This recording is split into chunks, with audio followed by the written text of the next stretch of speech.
When Omaha Public Schools starts later this week, school resource officers will be equipped with shock gloves in middle and high schools. Thanks for joining us. I'm Bill Sherman. I'm Julie Cornell. The school resource officers had the gloves last year too, but parents are just learning about them now.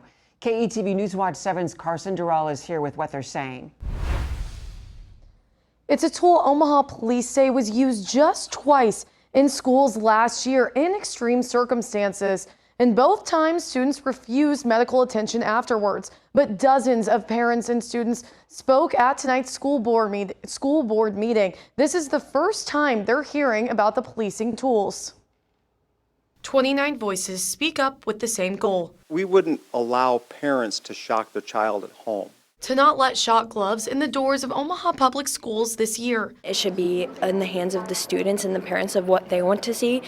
Even the manufacturers of the gloves says that they should not be used on at-risk populations such as children or people with disabilities, both of which attend our schools. Most say they had no idea that these gloves could be entering OPS schools this week. Why are we finding out a week before our 17-year-old is starting senior year?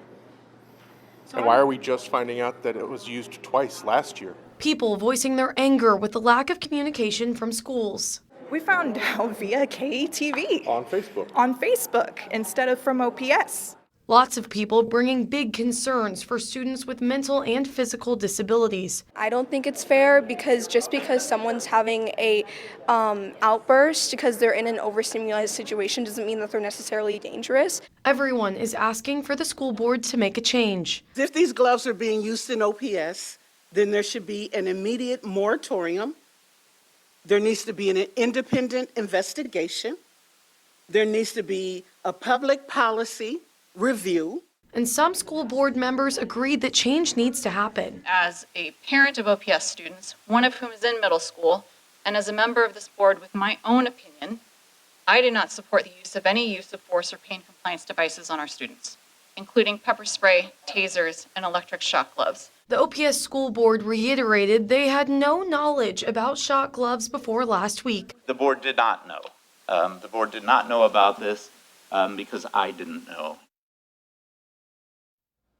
The school districts have contracts with the city and the police department for school resource officers, and police determine which schools they need for safety and security in the schools. Back to you.